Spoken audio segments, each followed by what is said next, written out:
I'm glad you found your way here tonight. The day is finally over. You've turned off the lights, settled into the dark, and let your head sink into the pillow. And that is exactly when it starts. The meeting that never quite wrapped up. The message you meant to send. The small task left half done. Your body is finally still, yet your mind keeps reaching back for everything the day left open. Why now? Of all the moments it could choose. Let your shoulders soften and your breathing slow. Nothing tonight is truly left undone, only left open. And open things can quietly wait until morning. Welcome to Sleepy Science Facts. For the next little while, we'll stay with one gentle question. Why your brain replays the day's unfinished tasks the very moment you lie down, and explore, slowly and without hurry, what neuroscience has begun to understand about it. What follows isn't a verdict, only a careful look at a curious little tendency of the mind. So let's begin with the first quiet piece of the picture. Picture the moment your head finally meets the pillow, and notice what your mind does next. Rather than settling, it starts listing the message you never sent, the dish left in the sink, the call you meant to return. An often told story traces this puzzle to a Vienna cafe, where a waiter recalled unpaid orders with ease, then forgot them once the bill was settled. That observation led psychologist Bloomer Zeigarnik to test the idea in a laboratory in the 1920s.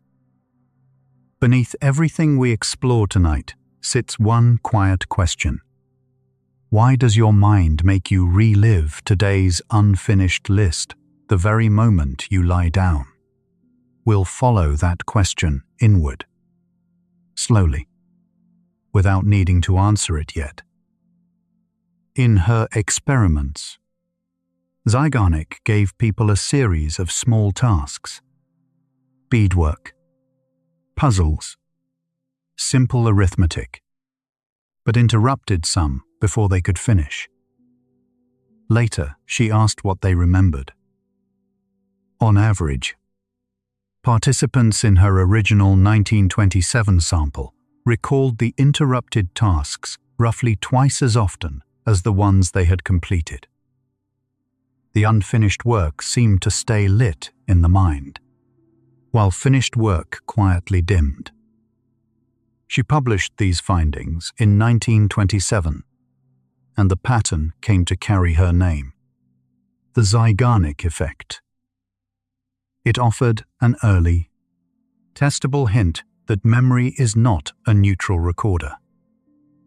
Something about leaving a task open appears to hold it in a state of readiness, as if part of you is still waiting to return and finish what you began. It would be tidy to say the Zeigarnik Effect always appears, but honesty asks for care here. Later attempts to reproduce her results have been mixed, with some studies finding the memory advantage and others finding little or none. The strength of the effect seems to depend on how invested you feel, how the interruption happens, and whether finishing still matters to you. Researchers now treat it less as an ironclad law and more as a real but fragile tendency. That nuance matters tonight. What keeps you awake may not be a flawless rule of memory, but a leaning of the mind, one that grows stronger precisely when a task feels unresolved and personally, unavoidably yours. Long before brain scans existed, Zeigarnik's mentor Kurt Lewin offered a way to picture what might be happening. He imagined each intention as a kind of inner tension, a small, charged system that forms the moment you decide to do something. Completing the task discharges that tension, and the system relaxes. Leaving it undone keeps the charge alive, quietly pressing for release. This was a metaphor, not a measurement. Yet it captured something you can feel directly. An unfinished task does not sit passively in storage. It seems to lean forward, holding a faint pull, the way a held breath asks softly to be let go. That gentle pull is where tonight's question begins to take its shape. Consider the small mental workspace you use to hold a phone number just long enough to dial it. Psychologists call this working memory, and it is strikingly limited. Most people can keep only a handful of items actively in mind at once, often described as around 4 meaningful chunks. Working memory is not a warehouse. It is more like a desk with room for only a few papers at a time. When you set an intention, remember to reply. Remember to pay that bill.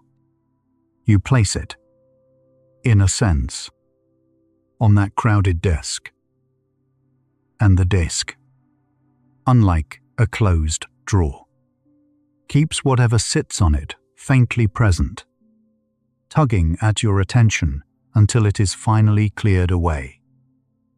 Just behind your forehead sits the prefrontal cortex, a region deeply involved in planning, decisions, and holding goals in mind.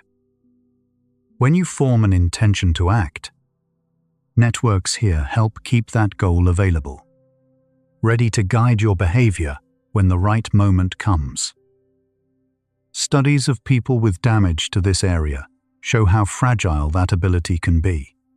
Intentions slip, plans dissolve, and follow-through falters. In a healthy brain, though, the prefrontal cortex works something like a patient supervisor, keeping an unfinished aim on a low, steady simmer. That simmer is useful by day. At night, when little else competes for the stage, you may finally notice how many pots it has left quietly warming in the back. Productivity writers borrowed a fitting phrase for these lingering intentions: open loops. An open loop is any commitment your mind has started but not closed. A task begun, a decision deferred, a promise only half kept. The term comes from engineering, where an open loop is a circuit left incomplete, a signal with nowhere to land. Your mind appears to treat unfinished intentions in a similar way. Each one is a loop awaiting closure, and until it closes, some quiet process seems to keep checking on it. You may carry dozens of these loops at once without ever realizing it. Only in stillness, when the day's noise fades, do you begin to hear how many are still faintly humming? Here is a gentle turn worth pausing on. We often assume memory works like a camera, storing what happened and staying silent until asked. But the mind's handling of unfinished tasks suggests something livelier. An open intention does not wait passively to be recalled. It seems to reach toward you, surfacing on its own, uninvited. That hints the brain may not sort experience only by what is important or recent, but partly by what is still unresolved. So a smaller question folds inside the larger one. What if the thoughts that visit you at night are chosen less by their meaning and more by their sheer incompleteness. Hold that possibility lightly as we go, and let it stay open. Researchers Roy Baumeister and E.J. Masicampo explored how unmet goals behave when we try to think about something else. In their studies, people asked to recall an unfinished task later showed more intrusive thoughts about it, and those thoughts could interfere with unrelated work. The unfinished goal, in other words, did not stay politely in the background. It kept knocking. This lines up with what you feel at bedtime, when a task you never closed keeps interrupting the quiet. Importantly, these are tendencies measured across groups, not guarantees for any single night.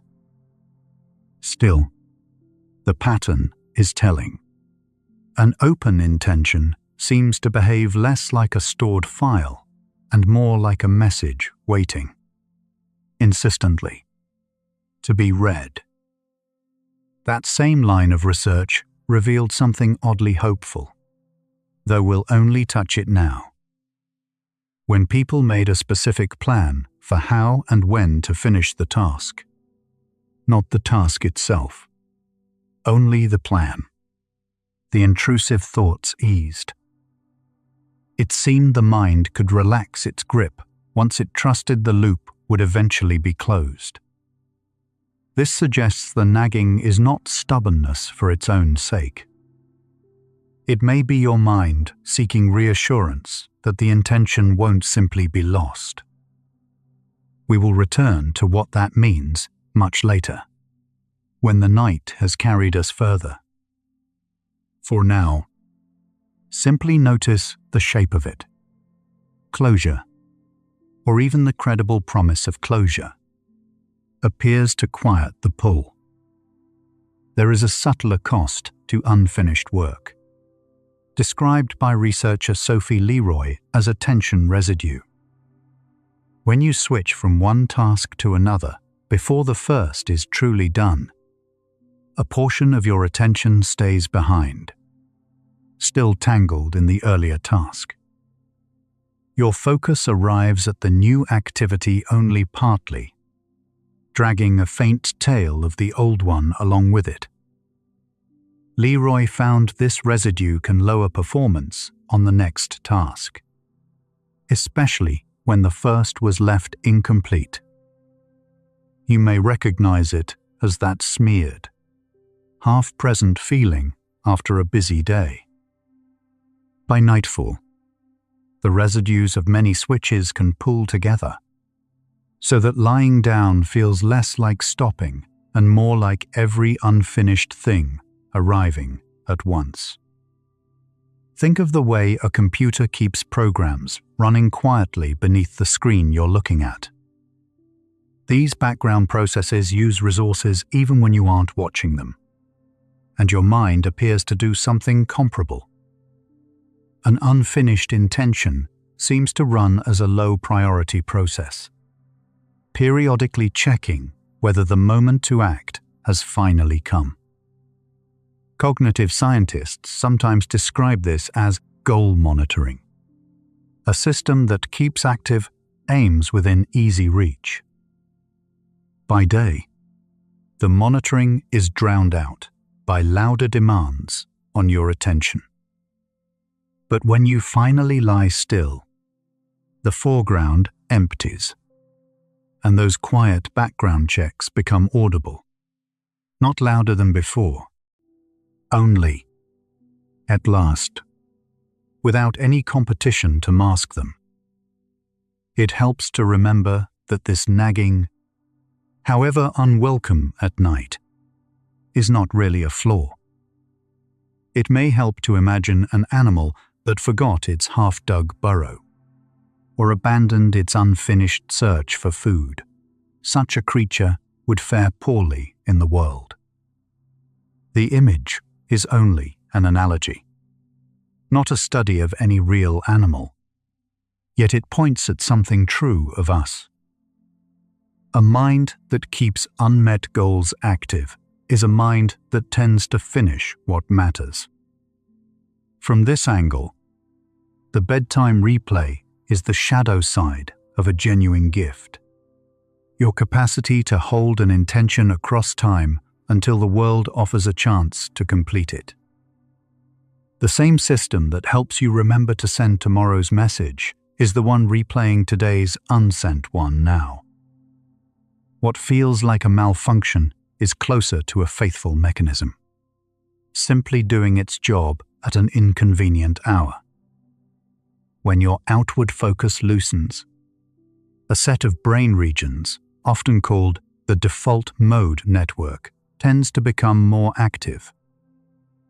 This network is associated with mind wandering, self-reflection, and revisiting personal concerns, including, it seems, unfinished business. As you lie in the dark with nothing to occupy your senses, conditions favor exactly this kind of inward turn. The mind, freed from managing the outside world, drifts toward its own unresolved threads. It is worth saying the science here is still developing, and the network's precise roles remain debated. Yet the timing rings true.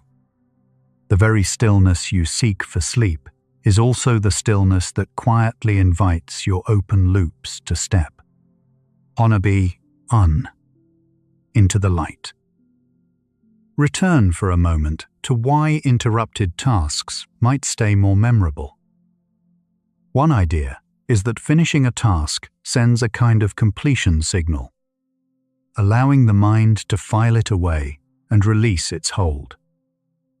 An unfinished task never receives that signal, so it remains flagged as active, tagged for further attention. Picture a browser tab you meant to read but never closed. It stays open, faintly claiming space and memory. Your unfinished intentions may sit in a similar state, marked as pending rather than done. This is a model, not a settled fact, but it offers a useful picture. What keeps a thought returning may be the simple absence of a signal that says, "You can let this go now." Notice how the tasks that haunt you at night are almost never someone else's. They are yours, your commitments, your promises, the things you told yourself you would handle. Research on memory suggests we hold information tied to the self with special tenacity, a pattern sometimes called the self-reference effect. An unfinished task carries a double charge. Then, incomplete and personal at the very same time. That may be why a stranger's undone errand costs you no sleep, while your own small lapse can circle for an hour. The replay is not random noise. It is curated, quietly, around the self that made the promises, which is part of why it feels so hard to simply wave away. You likely carry far more open loops than you could name if someone asked. Across a single ordinary day, you form countless small intentions. Reply to that. Look this up. Remember to ask. And most never reach any conscious inventory. They accumulate quietly beneath awareness, each one a faint pending flag. This is one reason bedtime can feel strangely crowded, even after an unremarkable day. It isn't that a single great worry has arrived, it's that many tiny unresolved loops surface together, and their combined hum can feel like a swarm. Understanding this can soften the experience. The busyness of your mind at night may reflect not chaos, but simply the honest sum of a day's unfinished small intentions. Sleep researchers have a name for the racing: thought-heavy mind at bedtime, cognitive pre-sleep arousal. It describes the mental activity, planning, reviewing, worrying, that can delay the drift into sleep. Studies consistently link this kind of mental churn with taking longer to fall asleep in the first place. Unfinished tasks are a common fuel for it, since each open loop offers the mind something fresh to chew on. This is not a moral failing or a sign of a broken brain. It is a well-documented pattern shared by a great many people. Naming it can help. The whirl you feel is a recognized state with a recognized cause. And recognized states tend to feel a little less frightening in the dark.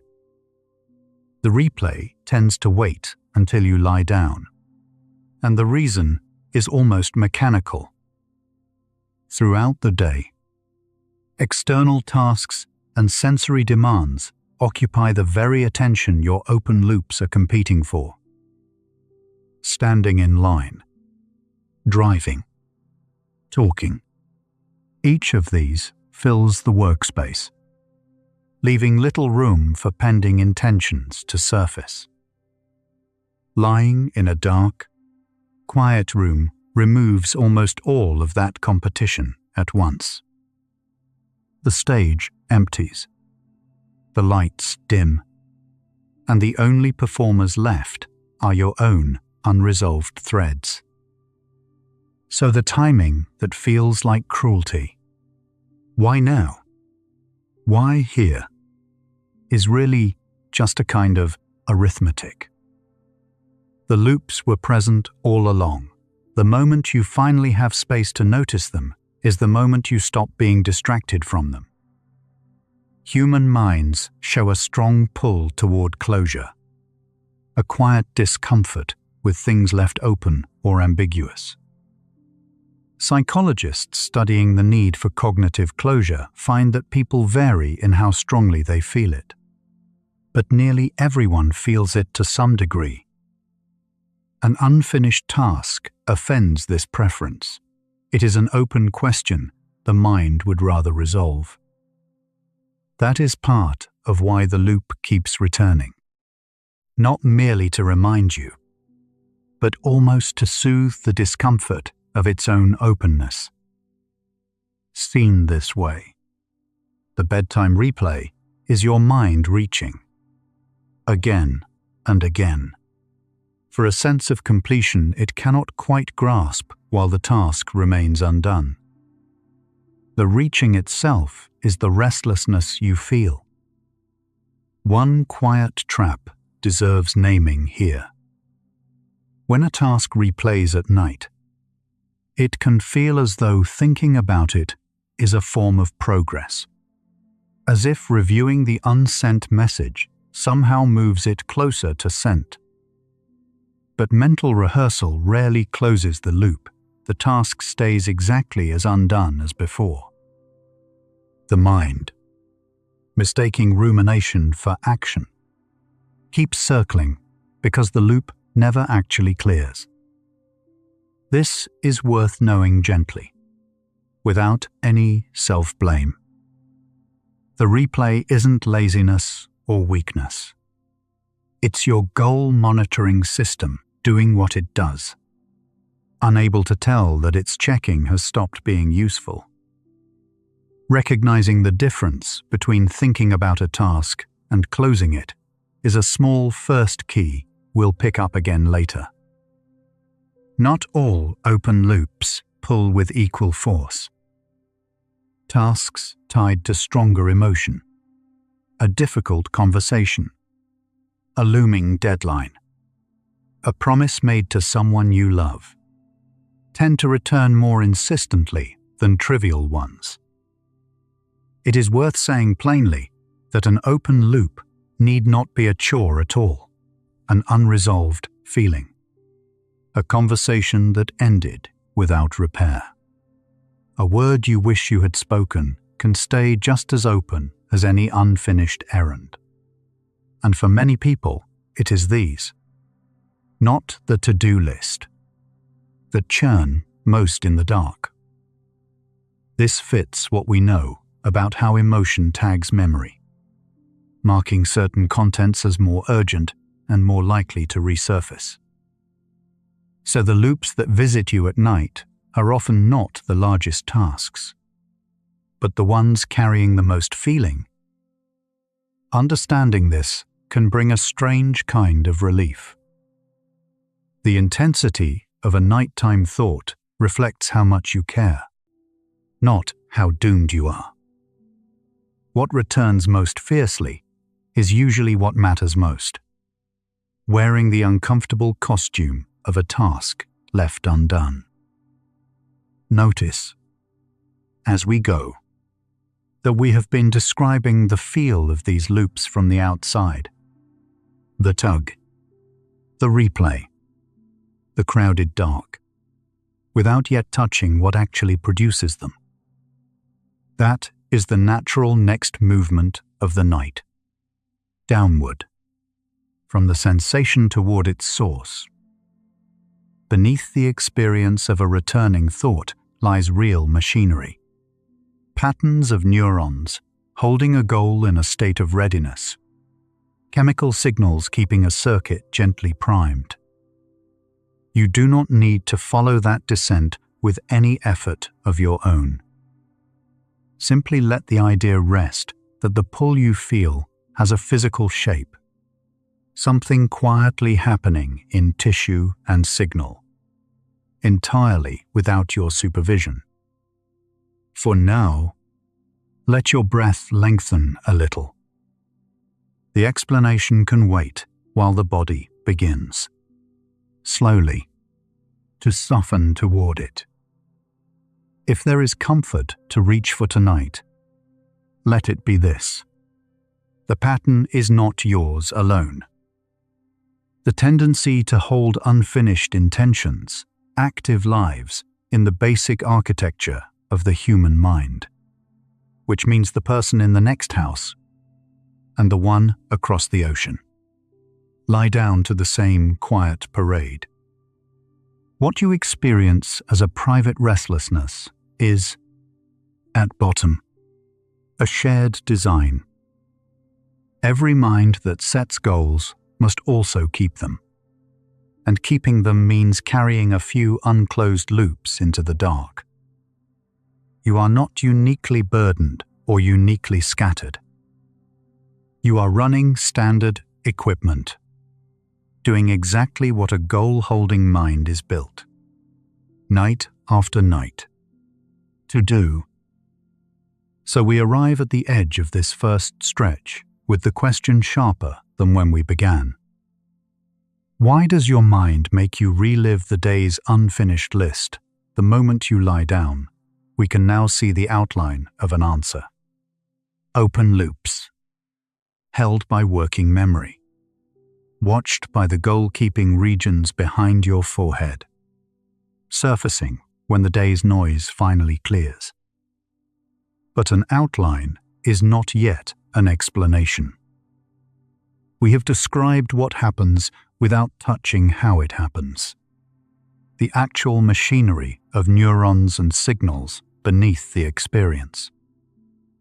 That is where the next part of the night will lead, downward from what you feel toward what is quietly doing the feeling.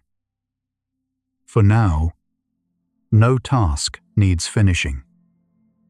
Let your eyes close, if they aren't already, and feel the weight of your body settling into the surface beneath you.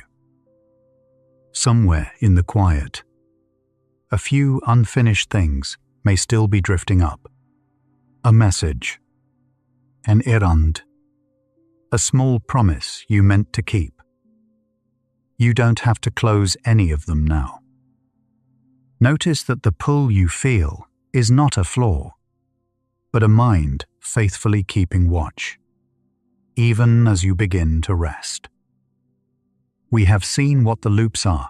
Soon we'll go beneath them, into the cells that carry them. Let the breath slow, and let us drift a little deeper together. If this slow unraveling of the mind's nighttime habits is helping you soften, you might let this quiet company stay with you on the evenings the loops won't settle. There's nothing you need to do about that right now. Simply stay, breathe, and let the next part of the night carry you a little further down. During the day, your attention always has somewhere to go. A ringing phone, a waiting inbox, a person who needs an answer. Each one pulls your mind outward and hands it a task to hold. Those interruptions can feel annoying, yet they also keep the unfinished items quiet, buried beneath everything louder. Then you lie down, and the noise stops. The phone goes dark. No one is asking anything of you. For the first time all day, nothing outside is competing for the spotlight. And into that sudden opening, the tasks you never closed step forward. Because now, at last, there is finally room for them to be heard. When the outside world goes quiet, your brain does not switch off. It switches channels. The same inward network we met a little earlier.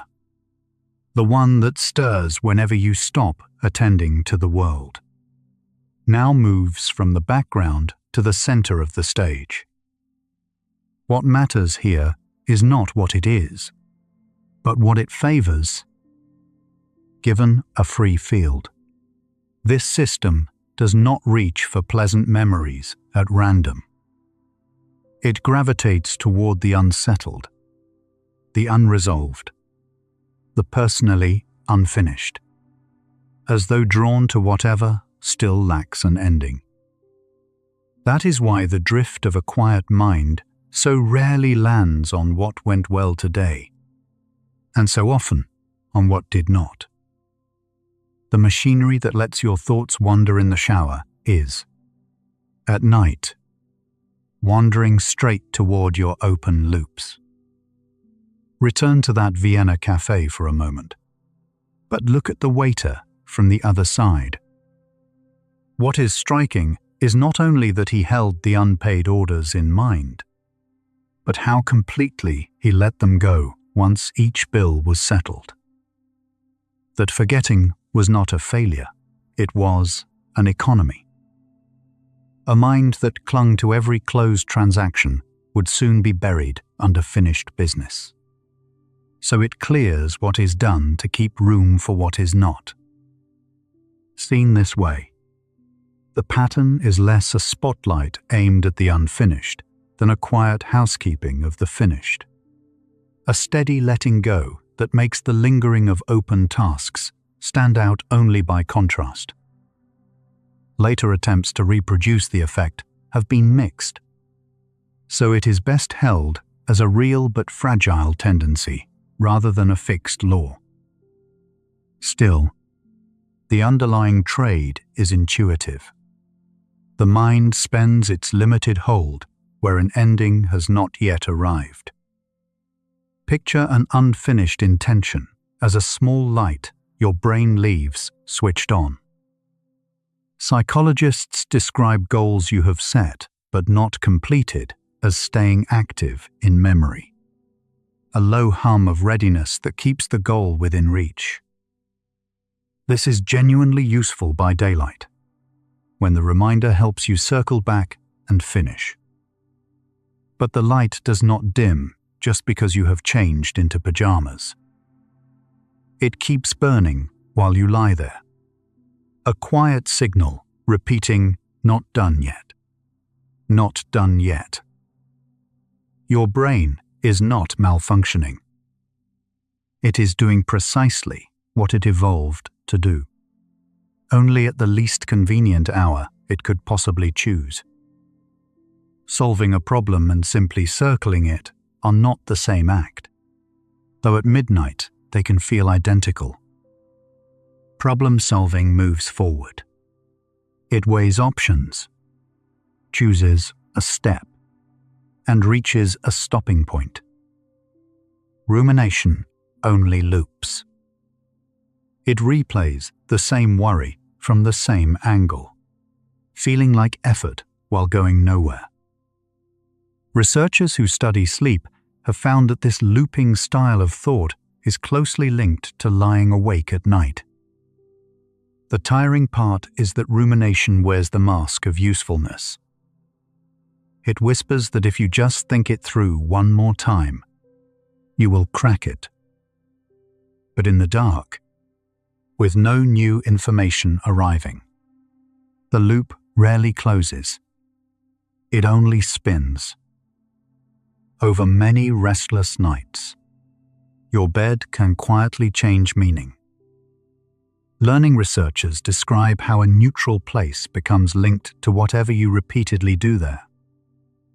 If you have spent enough evenings lying down and worrying, the mattress itself can become a signal, a cue that tells your brain it is time to review, to fret, to run the list again. You are not choosing this. It happens the way a certain song can suddenly return an old memory to you. The gentle news hidden here is that cues can be relearned. A bed taught to mean worry can, with patience, be taught to mean rest once more. Your body runs on a daily rhythm of a hormone called cortisol, which helps you feel alert. It normally rises in the morning and drifts low by night, clearing the way for sleep. But stress can disturb that smooth curve. When your day has been tense, cortisol and other arousal signals may linger higher into the evening than they should. A body still carrying that chemical alertness does not power down easily. Your heart may feel a little quick, your thoughts a little sharp. So the racing mind you notice at bedtime is not only in your head, it can be your whole system still idling too fast. Lying still in a dark, silent room, you remove nearly every signal from the outside. No screen, no conversation, no movement to track. It sounds peaceful, and often it can be. But your nervous system is built to monitor something, and when the outer world offers nothing, it turns up the volume on the inner one. The faint thoughts that daylight drowned out now sound loud. A small worry becomes the only thing playing. This is partly why the same concern feels manageable at noon and enormous at midnight. Nothing about the worry itself changed. What changed is that it no longer has anything to compete against. The strange unfairness of the timing is hard to miss. Your to-do list arrives in full detail at the one moment you can do absolutely nothing about it. You cannot send the email at 2 in the morning. You cannot call the office or finish the report. Yet this may be your brain working as designed. A reminder that fired only when you were able to act would be a poor reminder. So the system leans toward surfacing intentions whenever attention finally comes free. At night, attention is completely free, and so the list appears. Urgent and useless at once, with no open door to walk through. Part of your memory is devoted entirely to the future. Scientists call it prospective memory, the system that remembers to do things, Take the medicine. Reply to the message. Buy the milk. Unlike a fact you simply know, an intention carries a small charge, a readiness to interrupt you when the moment seems right. The trouble is that this system is not a precise clock. It does not wait politely until morning. It fires whenever your mind grows quiet enough to notice it. So the very stillness you are seeking at bedtime becomes the open gate through which tomorrow's errands come marching in, one patient item at a time. Deep inside the brain sits a network whose job is to flag what matters, to decide which signal deserves your attention next. Researchers often call it the salience network. It is drawn to anything unresolved, anything that looks like a loose thread. An unfinished task fits that description perfectly. To this system, not done can register a little like not safe, a small tug that keeps pulling your focus back toward it. During the day, louder priorities keep it busy elsewhere. At night, the unfinished task may be the most unresolved thing left in the whole quiet room. So it becomes exactly what your attention keeps returning to. Falling asleep is not something you can force by trying harder. In fact, effort works against it. Sleep begins as your attention loosens its grip and drifts, letting the mind slide from focused to formless. An open task quietly blocks that loosening. It keeps one small hook of attention engaged, one thread you cannot quite set down. And the more you notice you are still awake, the more you focus, and the tighter that grip becomes. It is a gentle trap. The state you are chasing can only arrive once you stop chasing it. The unfinished task keeps you chasing, when what you truly need is to release. Darkness takes away more than the light. Through the day, the world offers you constant, quiet reassurance. The sight of the task still sitting there. The calendar. The co-worker who shares the load.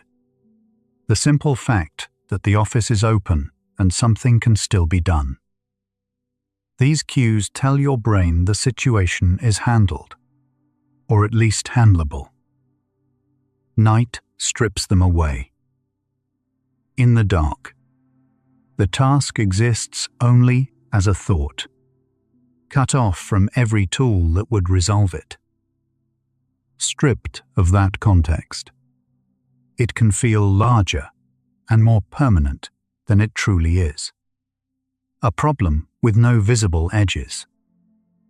Your mind can mistake rehearsing a worry for making progress on it. Each time you turn the unfinished task over, it feels as though you are getting closer to a solution. So the brain rewards the effort and keeps you at it. But replaying is not planning. Planning ends in a decision. Replaying ends only in another replay. Studies of worry suggest that this loop can even feel protective, as if staying alert to a problem might somehow keep something bad from happening. So the mind clings to the loop. Understanding this is the first crack of light. The loop is not helping, and it is safe to lay down. Here is a detail that changes the shape of the question. In studies inspired by the Zeigarnik Effect, researchers found that people stopped fixating on an unfinished task not only when they completed it, but also when they made a concrete plan for it. The brain seemed to accept the plan almost as though the task were already done. This hints at something quietly hopeful. Your mind may not be demanding that you finish everything tonight. It may only be asking for a sign that the open loop has somewhere to go. So the question is shifting. Perhaps the point was never to complete, but simply to close. If your thoughts have wandered off after the list, that is nothing to fix. Let them drift back whenever they are ready. There is nothing in this hour you need to finish, and the open loops of the day can wait patiently outside the door. Long after the lights go out, your mind can stay busy in a way your body no longer is. We named this earlier as pre-sleep cognitive arousal. But here is the part worth carrying forward. When researchers compare the two, it is often the racing mind, more than the restless body, that best predicts a long wait for sleep. The thinking, in other words, tends to lead and the body to follow. Open tasks feed that mental traffic directly, since each one asks for a sliver of attention, and attention is the very opposite of letting go. This reframes what a sleepless night actually needs. It may be less a matter of relaxing the body first than of giving the thinking mind what it has been waiting for all along. Some trustworthy sign that the day is genuinely closed. Your working memory, the mental desktop where you hold whatever matters right now, is famously small. Much research suggests you can keep only a handful of items actively in mind at once. An unfinished task tends to claim one of those few precious slots and quietly refuse to hand it back. Psychologists Masicampo and Baumeister found that unmet goals keep intruding on ordinary thought until the mind is persuaded they are handled. So the to-do list you replay at night isn't a character flaw or a sign of weakness. It's a limited workspace doing its honest job, holding what still feels unresolved, because nothing else has yet agreed to hold it for you. Consider what your brain is really doing when it loops the same small errand at midnight. In one line of research, people who briefly wrote down their unfinished tasks before bed fell asleep faster than those who didn't. And the more specific the list, the quicker they seemed to drift off. The finding hints at something tender.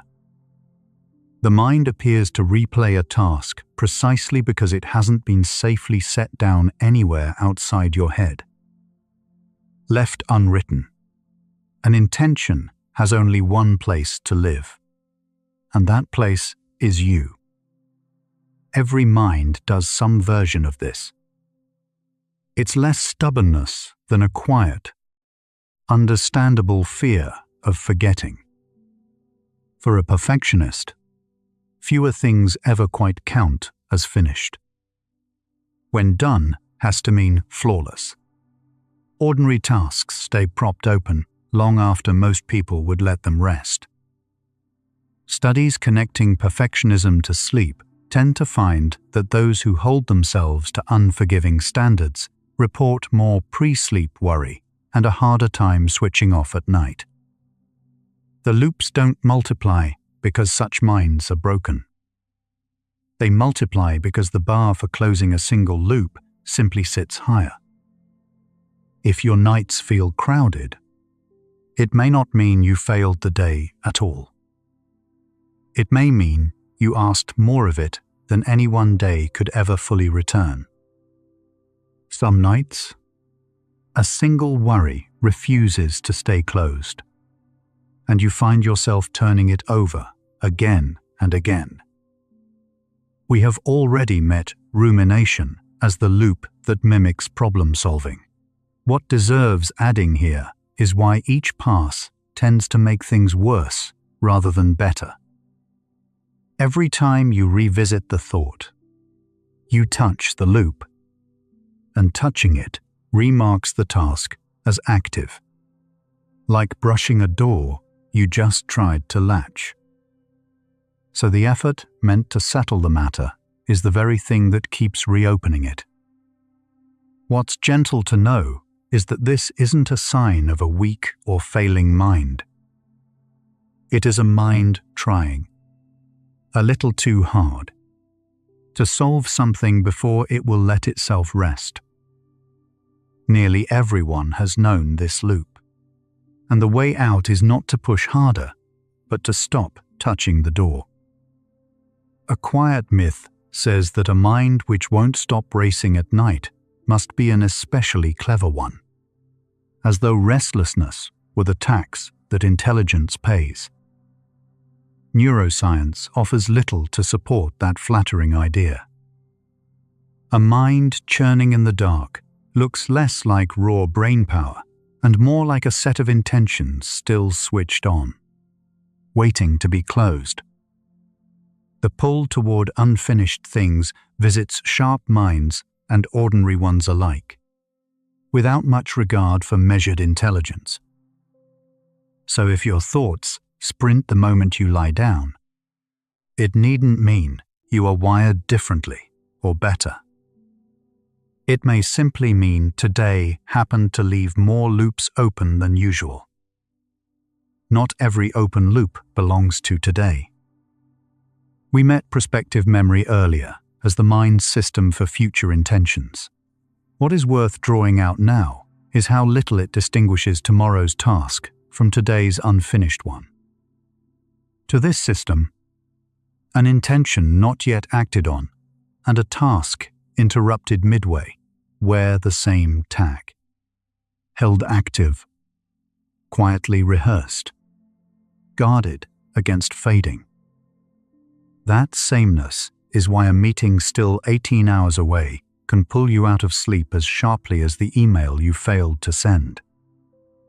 The mind does not sort its open threads by when they fall due. It only notes that they remain open. Knowing this can soften the self-blame. You aren't borrowing trouble. Your brain is simply guarding a promise it hasn't yet been allowed to keep.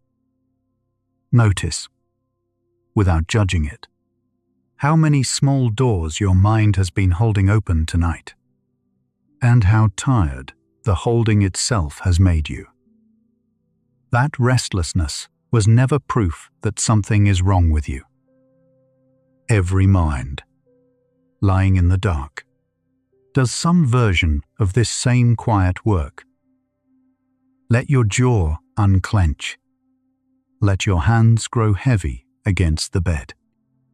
And let one held thought drift a little further out of reach than it did a moment ago. There's nothing here you must solve.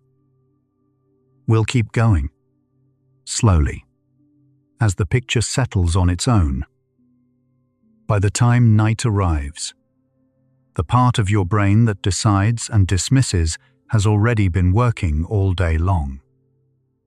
Researchers describe a kind of wear on our capacity to choose, sometimes called decision fatigue. Though scientists still debate how large the effect truly is, whatever its real weight, closing a loop takes a small decision each time.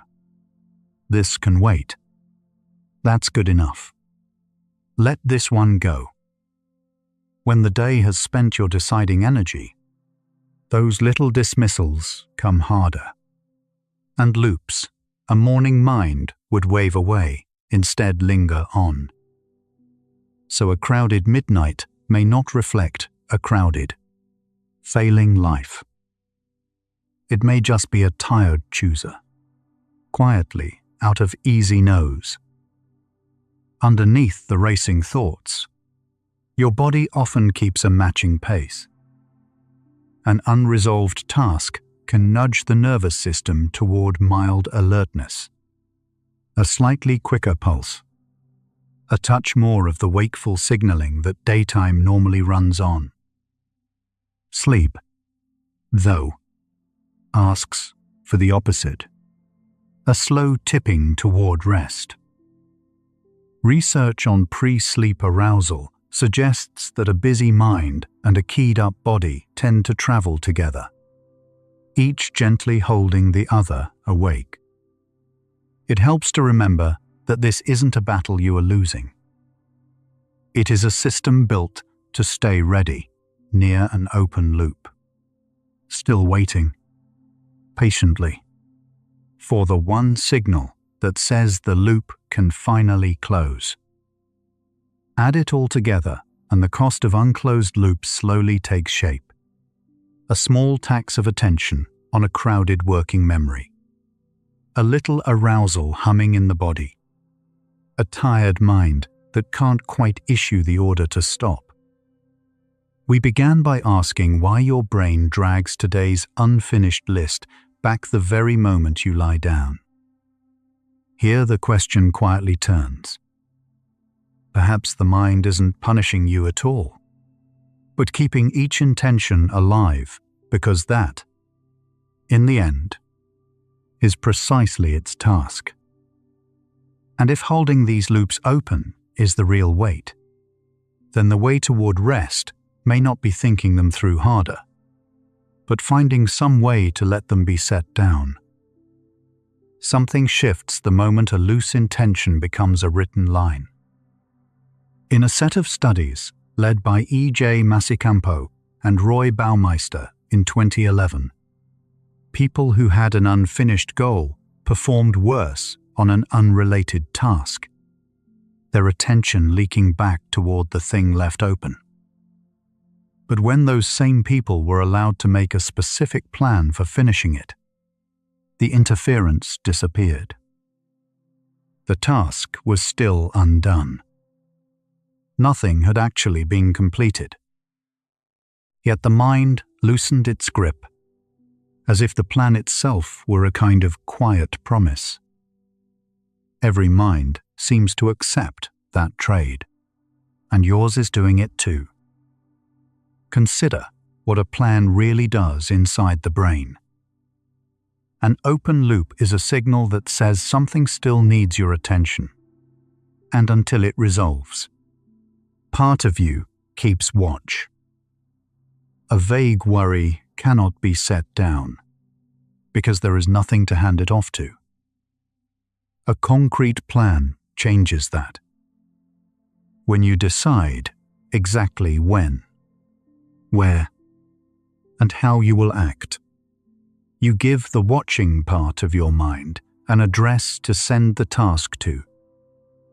The alarm has somewhere to point now. That is why planning can feel like relief long before anything is done.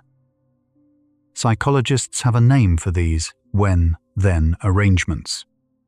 Implementation, intention, a concept studied extensively by Peter Gollwitzer. Instead of holding a goal as a floating wish, you bind it to a cue.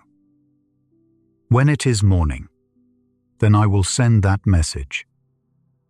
When I sit at my desk, then I will start the report. The specificity is the whole point. Research finds people are far more likely to follow through on plans built this way than on general good intentions. And your mind, sensing the cue is set, no longer feels it must keep reminding you. A subtle reason underlies why the when-then form works so well. Your brain is very good at recognizing situations and very poor at holding abstract goals in mind for hours. By tying an action to a specific moment, you outsource the remembering to the morning light, the chair. The open laptop becomes the reminder, so you no longer have to be one. This is the same machinery every human mind uses to move through a day. And tonight, it can work in reverse, letting the world hold what you have been carrying alone. In 2018, researchers, led by Michael Scullin, ran a small experiment in a sleep laboratory that speaks directly to your restless nights. Volunteers wrote something down just before bed. One group listed tasks they had already completed. Another group wrote a to-do list of everything still waiting for the days ahead.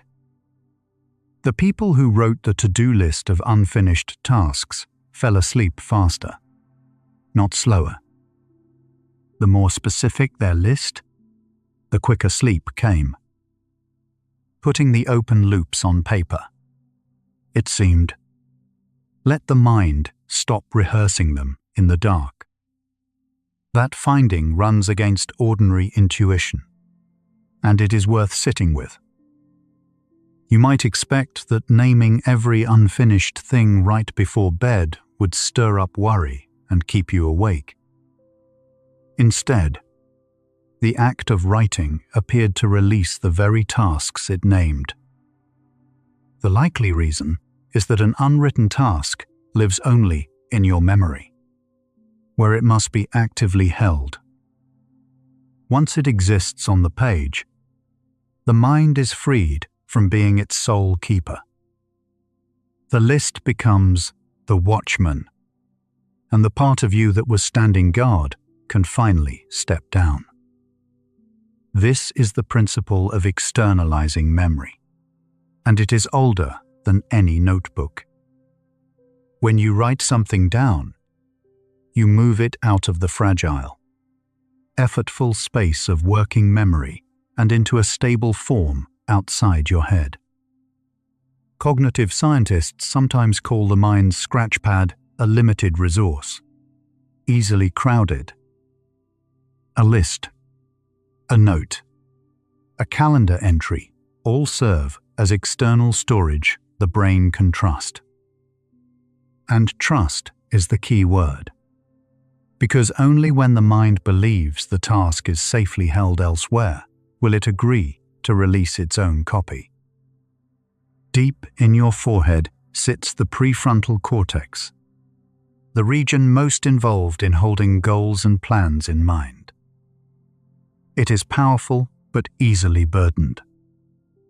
Every unresolved intention it keeps active is a small, ongoing cost, a process quietly running in the background. When you write a task down and schedule it, you give that region permission to close the process. The information now lives on paper, so the prefrontal cortex no longer has to rehearse it. This is not weakness or forgetting. It is the mind doing exactly what a good system does, setting down what it can safely store elsewhere. Here is a detail that reveals how your brain defines completion. To the open-loop system, a task does not have to be finished to be released. It only has to be resolved. Done counts as closure, of course. But so does scheduled. So does delegated. So does deliberately decided against. The mind is not asking whether the work is over. It is asking whether it still needs to hold the thread. Give it a clear answer of any kind, and the thread can drop. This is why a plan can quiet a task as effectively as finishing it.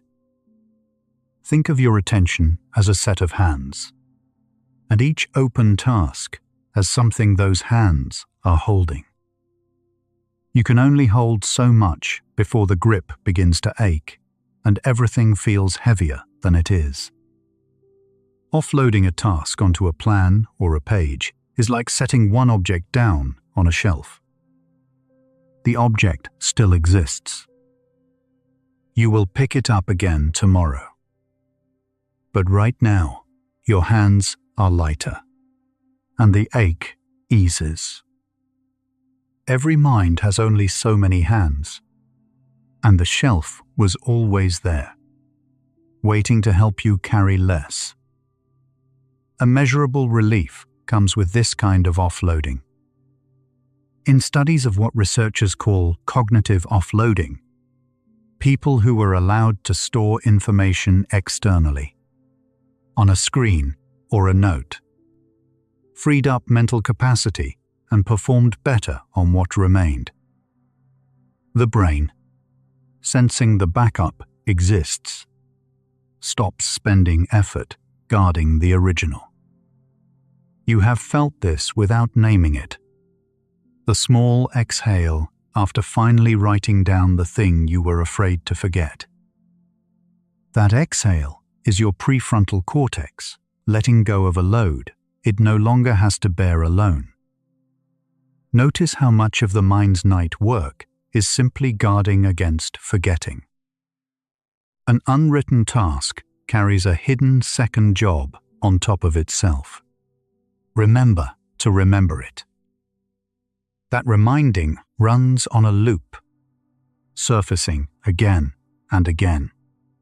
Most insistently when you lie down and the day's distractions fall away. This is the machinery behind the replay you know so well. The task returns not because it is urgent, but because no other keeper has been named. Name one, on paper or in a plan, and the reminding loop has finally been told it can rest. The specificity of a plan matters more than its ambition. A goal like get organized gives the mind nothing to hand off, because there is no clear action, no moment, no place. It stays an open loop precisely because it cannot be resolved as stated. But at 9 tomorrow I will sort the top drawer is something the brain can file and release. Vagueness keeps the loop spinning. Precision closes it. This is why the most restless intentions are often the blurriest ones, and why turning them into a single concrete next step can quiet them so completely. There is a gentle honesty required for this to work. The plan you make has to be one part of you actually believes. If you scribble a list you fully intend to ignore, the watching mind is not fooled, and the loop stays open. But a plan you trust, even a modest one, is accepted as a real resolution. This is not about discipline or willpower. It is about giving your own mind a promise it finds credible, so it can do the thing it has been trying to do all along, which is to let the task go. Something has quietly turned in what we are exploring, and it is worth naming before we go on. Up to now, we have been asking why the mind reaches, why the loops return. From here, the question changes shape and points forward. Not why does it hold on, but what would finally let it stop. That single shift moves us out of description and towards something you can actually use.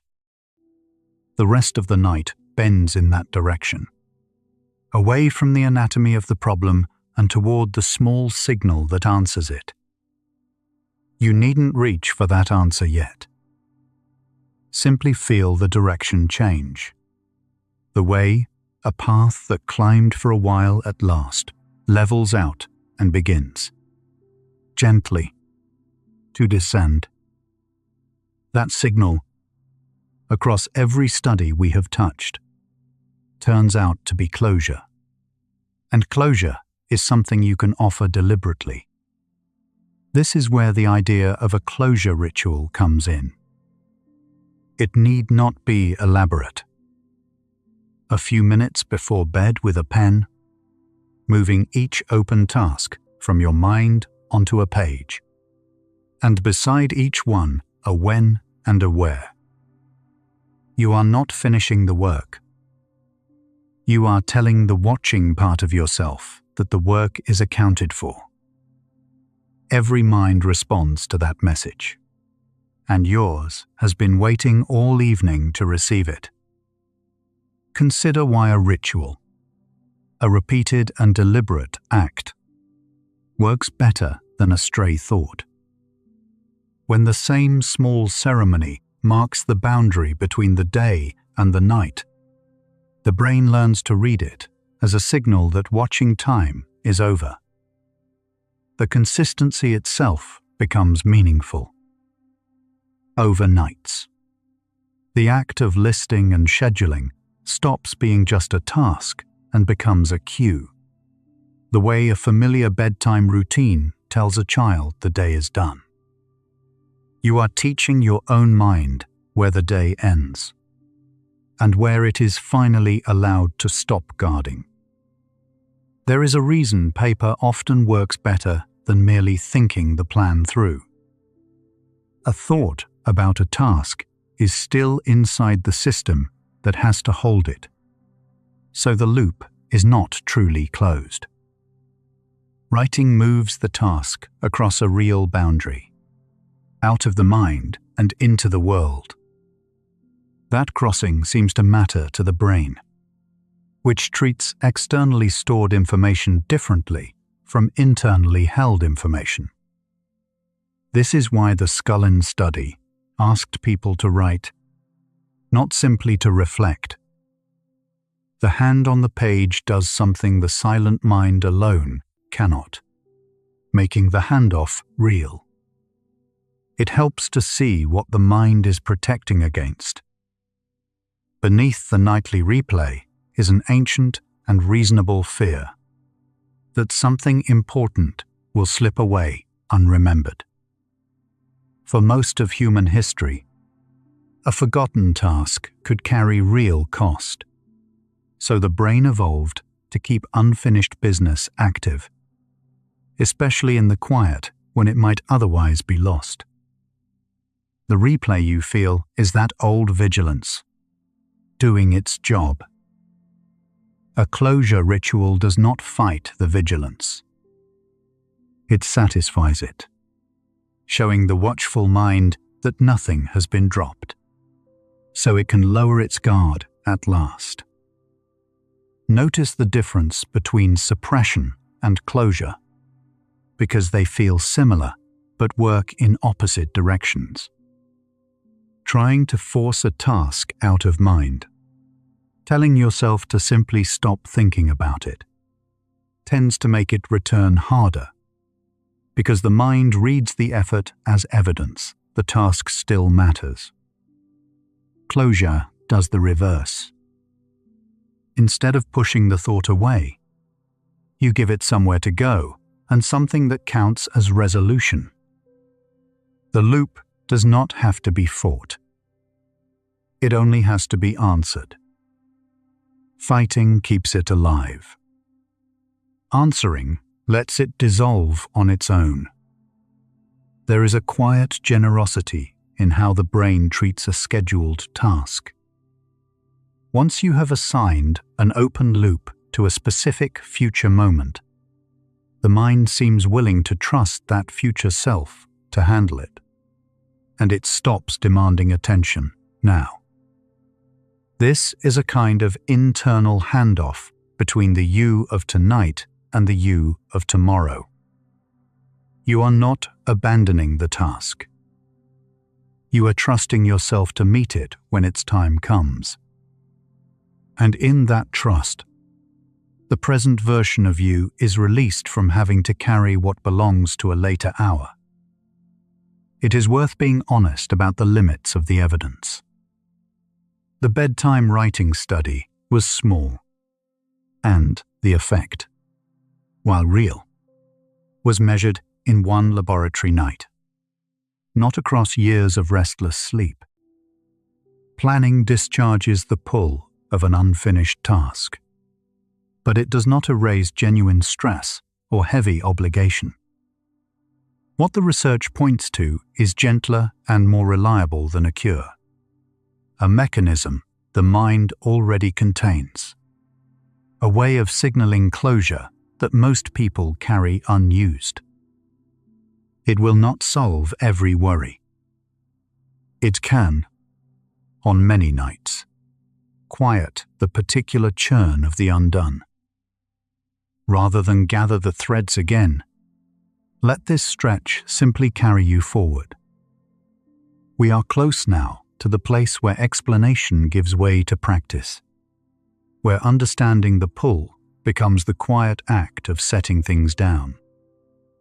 You do not have to hold any of it in mind. Notice instead how the body has been listening all along. The shoulders a little lower than when we began. The breath a little slower. The grip on the day, loosening finger by finger. The ideas have done their work. From here, the movement is downward, into rest. Let the next few minutes ask nothing of you but to keep drifting in the direction the night is already taking. See how neatly this answers the strange fact you began the night with, that unfinished tasks return most loudly the moment you lie down. It is not that the tasks grow more urgent at night. It is that lying down removes every other keeper, leaving your mind as the only thing still holding them. In the dark, with no distractions to share the load, the watching becomes audible, which means the replay is not a punishment. It is an invitation, the mind asking you, in the only language it has, to finally set these things down somewhere safe. So the whole picture stands clear. Your brain replays the unfinished list because an open intention stays active until something marks it as closed. And, to the mind, a plan counts as closure just as surely as completion does. The undone tasks were never asking to be finished tonight. They were asking to be accounted for. Name each one. Give it a when and a where. And let the page become their keeper. And the watching part of you can lay down its post. The mind that would not stop is not broken. It has simply been waiting for you to tell it that everything is held, and it may rest. Somewhere in the quiet of your own mind. A list has been keeping watch all evening, holding each loose thread so that nothing would slip away in the dark. That watching is happening in you right now, patient and tireless, asking only to be told that the threads are safe. There is nothing left for you to solve tonight. Whatever remains undone has a tomorrow waiting for it, a moment already set aside. You do not have to carry it into sleep. Let the part of you that has been guarding the day feel that it is allowed, now, to set the list down and follow you toward rest. We are nearly at the place where all of this comes to stillness. There is a simple practice sleep researchers keep returning to: emptying your mind onto paper before bed. Instead of holding every open task inside your head, you write each one down, one line at a time, a kind of brain dump. Studies on cognitive offloading suggest that once a thought lives somewhere outside you, the mind quietly loosens its grip.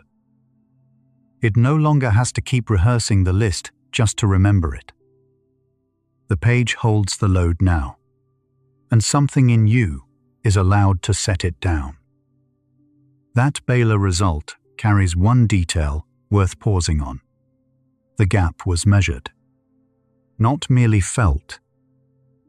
On average, the to-do list writers fell asleep about 9 minutes sooner than those who wrote about tasks already finished. A small number, but a real and repeatable one. More telling still, the benefit grew with specificity. The more detailed each listed task, the sooner sleep seemed to arrive.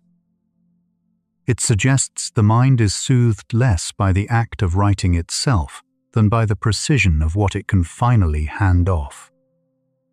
Vagueness, even committed to paper, keeps a little of the loop alive. We have seen that a plan can quiet an unfinished goal almost as well as finishing it. The forward question is what counts, to the mind, as a plan solid enough to trust. The research hints it is not grand strategy, but concreteness. A when, a where, a first move. A vow to handle it tomorrow leaves the loop still searching. A decision to email her at 9 from my desk gives it an address and lets it rest. So the promise that closes a loop is not measured by ambition, but by how specifically it tells the mind where the task has gone. Action isn't required tonight. Only a destination the mind believes in. Why should paper succeed where thinking fails? The difference is where the task has to live. A thought kept in the head still runs on the very system that must also hold it. So nothing is truly set down. The effort of remembering stays folded into the remembering itself. A written line breaks that arrangement by moving the task onto something outside you, which the brain treats as a separate, trustworthy store. That crossing from inside to outside seems to be the active ingredient, not the writing as a ritual. You are not forgetting the task. You are relocating it to a place that can hold it without any effort of yours. The quieting seems to grow stronger the more specific your plan becomes. Psychologists studying intentions have found that vague goals deal with that tomorrow, stay restless, while precise ones settle. When you decide the when and the where, naming the first small step and the moment you'll take it, the mind appears to file it as handled. A blurred intention keeps searching for a place to land. A clear one has already found its resting spot and can wait for morning without pulling at you. Writing down tomorrow's very first step can matter more than mapping the whole day. The brain doesn't need the entire plan to relax. It seems to need only the sense that the next move is decided. Once that single step is chosen and set on paper, the intention feels assigned rather than open. You've told your mind where to begin, so it no longer has to hold the beginning in place all night. One small decided thing can quietly release a great deal of reaching. Long before your head touches the pillow, there may be a gentler place for worry to live, though the place is tomorrow evening, not this one. Some sleep therapists suggest setting aside a short window earlier in the day, a quiet 15 minutes well before bed, to let the day's open concerns come forward on purpose. Nothing about that belongs to right now. Tonight, you simply rest. But tomorrow, while you are still awake enough to think clearly, you might write them down. Given their own appointed time, worries seem less likely to arrive uninvited at midnight. The mind, it appears, is calmer when it trusts that its concerns have already been heard. Here is a companion for that same window tomorrow evening, not for tonight. One older technique pairs each worry with a single next action. Rather than only listing what troubles you, you write the concern and beside it the one thing you could do about it, however small. Researchers who study this constructive worry Note that it seems to shorten the time later spent turning things over in the dark. The unfinished feeling softens when a worry stops being a shapeless weight and becomes a task with an edge. Something that now has a place to go. For this hour, though, there is nothing to write and nothing to do but let the idea keep until morning. A closing ritual can tell the brain that the day is genuinely over. It might be as small as shutting a notebook, dimming a lamp, or saying a quiet phrase to yourself once the list is written. The specific act seems to matter less than its consistency. Done the same way each night. The gesture becomes a signal your mind learns to read. A soft boundary between the day's open work and the rest that follows. The day gets an ending, and endings let things close. Your brain reads repetition as meaning. When a small ritual happens the same way night after night, it stops being a random act and becomes a cue, a marker the mind comes to trust. This is part of why consistency seems to matter more than intensity. A modest routine, kept faithfully, can settle you more deeply than an elaborate one done once. Each repetition quietly teaches your nervous system what comes next, until the ritual itself begins to carry the weight of letting go. It is worth being honest here about how firm all of this is. The idea that unfinished intentions stay more insistent than finished ones is intuitive, and there is real evidence for a tendency in that direction. But the effect has proven fragile and inconsistent when researchers try to pin it down. Stronger for some people and some tasks than others. So hold it lightly. Not an iron law that the undone must haunt you, but a leaning the mind often shows. That softer framing is actually the kinder one. What returns at night is neither a malfunction nor a certainty about you. It is one common way a caring mind keeps its promises to itself, waiting for a sign that they are safe to release. Completion is not the only thing that quiets a loop. Research hints that even acknowledging clear progress, noticing how far a task has come, can ease the mind's insistence on it. You don't always have to finish something for it to loosen its hold. Naming what you did today and what remains for tomorrow may give the mind enough of a sense of closure to rest.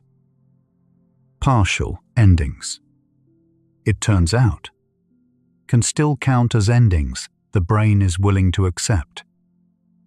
Permission matters more than most of us expect. Much of the restlessness at night comes not from the tasks themselves, but from the quiet belief that they should be done already. When you let yourself leave things genuinely unfinished until morning, not failed, only paused, the pressure behind the thoughts begins to soften. The pull of an open task is information, a reminder that something waits. It was never a command that it be handled right now, in the dark, half asleep. Here is something worth holding gently as the night deepens. The mind that keeps circling back to the undone list is not a broken mind, and it is not a sign that you've failed to rest properly. It is a mind doing exactly what minds do, keeping its open promises visible until they feel safe to set down. The reaching you feel is care, turned inward and left running. And care, unlike a flaw, can simply be thanked and eased toward quiet. None of this means your busy nighttime mind is proof of anything wrong with you. Not a defect.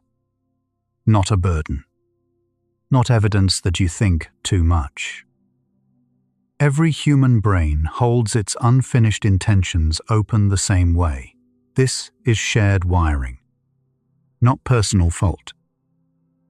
What you've been feeling each night is simply a handful of open loops.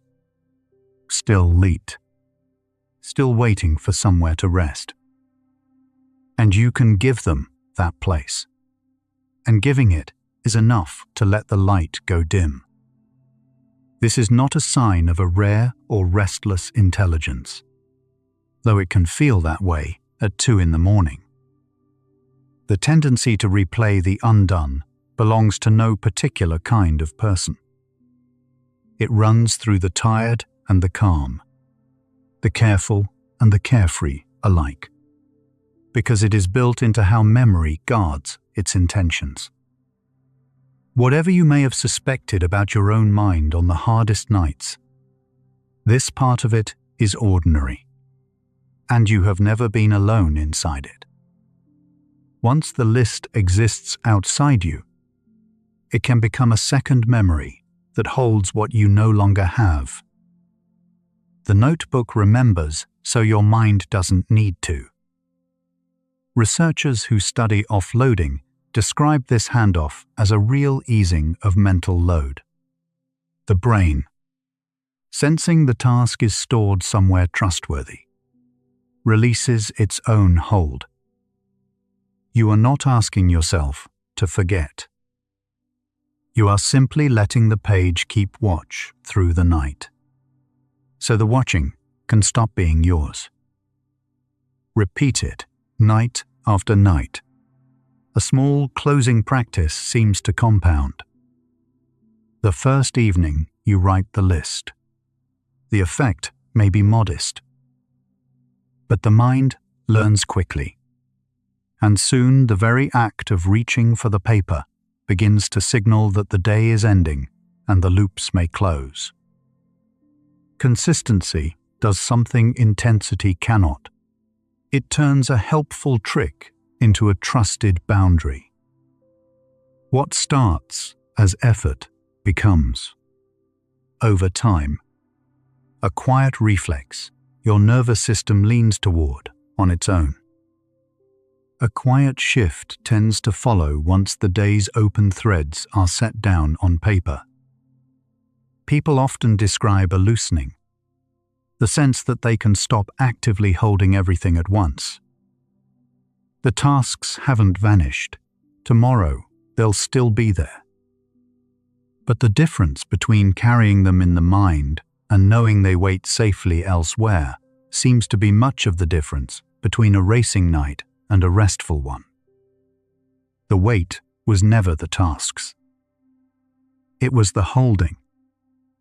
You were never required to finish the day to be allowed to rest from it. That may be the gentlest thing neuroscience quietly suggests.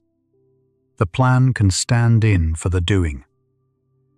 When your mind trusts that tomorrow has a shape, a first step, a place to begin, it seems willing to release its grip on tonight. Rest was never a reward you had to earn by emptying the list. It was always available the moment the list felt safely set down. When tomorrow already has an edge to it, a plan waiting on the page, the night stops feeling like a cliff.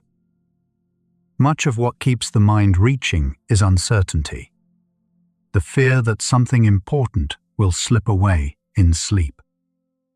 Give the morning a defined beginning, and that fear loses its footing.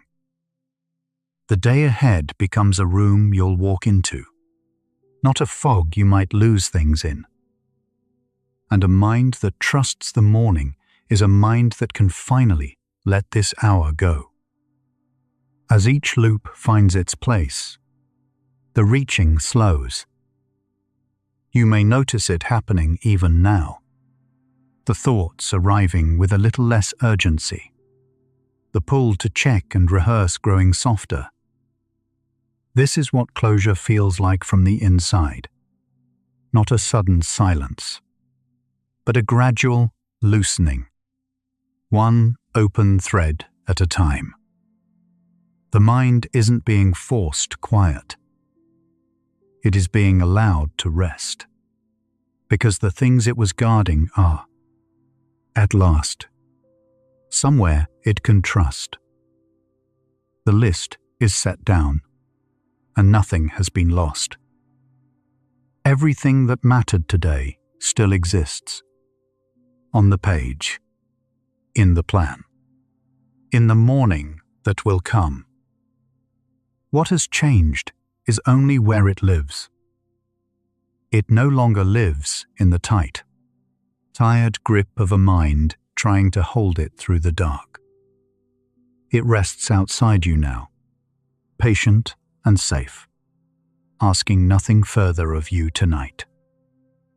And with the holding released, your whole body can begin to grow heavy and still. Notice how the night has become its own kind of completion.